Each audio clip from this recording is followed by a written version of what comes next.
Telegram 360 a présenté Info 360. Bonsoir à tous, bon mois de mai, bienvenue à Info 360. Arrestation ce jeudi de Marie-Nélie Verpil-Boyer, secrétaire générale du Sénat de la République, sur ordre du juge d'instruction Merlon Bélabre. Cette arrestation a eu lieu suite à une enquête de l'unité de lutte contre la corruption sur le scandale de corruption présumé entourant la gestion des biens au Sénat de la République et de l'octroi de cartes de débit. Autre sujet, les gangs armés ont attaqué mercredi soir les résidents du quartier Solino à Port-au-Prince selon les riverains. La police nationale est intervenue, indique des résidents de la zone qui dénoncent l'action des gangs armés. Les 4 entités ayant désigné Edgar Leblanc comme président du CPT se regroupent désormais au sein du bloc majoritaire indissoluble. Dans un communiqué rendu public ce 1er mai 2024, ces structures se prononcent en faveur du respect des dispositions du consensus historique trouvé entre tous les secteurs impliqués dans les négociations avec la CARICOM pour parvenir au choix d'un premier ministre et procéder à la formation d'un gouvernement d'union nationale et le renouvellement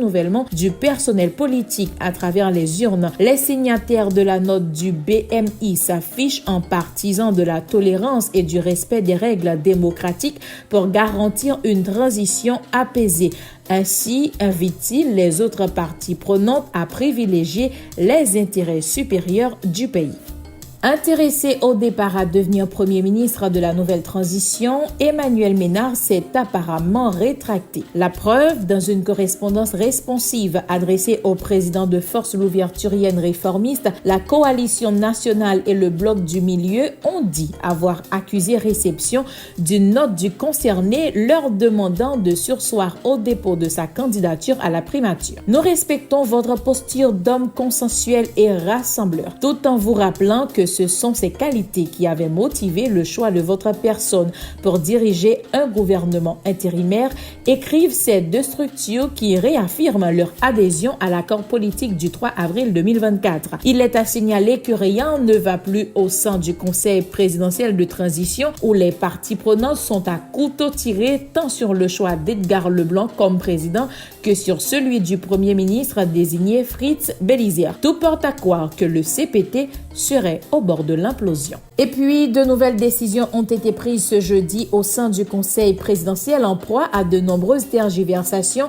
depuis son installation la semaine dernière. Désormais, la partie minoritaire accepte la désignation d'Edgar Leblanc fils comme président du CPT, mais toutefois propose que toutes les grandes décisions qui vont engager la nation soient prises par 5 conseillers sur 7 en vue de garantir plus de transparence et d'attirer la confiance de tous les secteurs du pays. Des décisions liées entre autres à la nomination du PM, la formation du gouvernement, la formation du CEP, la nomination des directeurs généraux.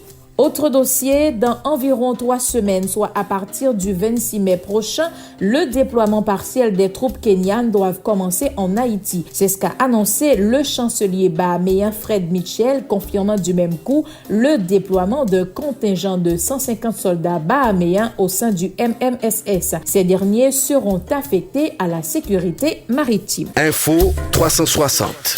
Et sur le plan international, un important déploiement policier a été effectué à l'Université de Californie à Los Angeles mercredi 1er mai 2024 suite à une violente confrontation entre des manifestants pro-palestiniens et des partisans d'Israël. Quelques heures plus tôt, des policiers en tenue anti-émeute sont entrés dans le Hamilton Hall de l'Université de Columbia et ont utilisé des flashbangs pour pénétrer dans le bâtiment dans lequel des manifestants pro-palestiniens s'étaient barricadés. Depuis le 18 avril, plus de 1000 personnes ont été arrêtées sur plus de 25 campus répartis dans au moins 21 États américains. Les analystes affirment que les manifestations à l'échelle nationale sont devenues un test pour le président Joe Biden, tandis qu'il cherche à être réélu sur fond de la guerre à Gaza qui provoque de profondes divisions au sein de sa fragile coalition. Toujours à l'étranger, le grand bond en avant de l'extrême droite en France pourrait devenir le gigantesque gigantesque puzzle de la politique européenne en vue des élections de juin prochain et influencer la formation de toute nouvelle coalition avec le risque inhérent d'entraver le processus d'élaboration des politiques de l'Union européenne.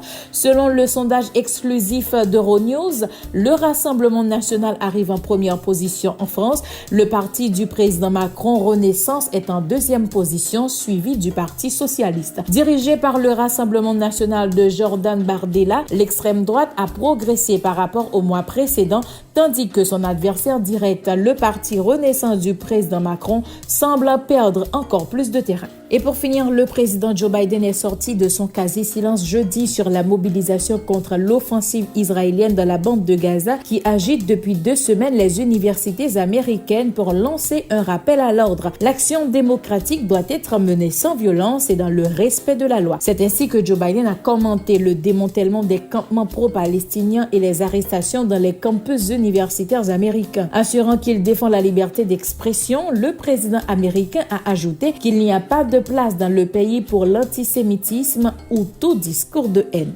Fin de cette page d'information avec Telegram 360. Merci de l'avoir suivi. Au revoir et à demain.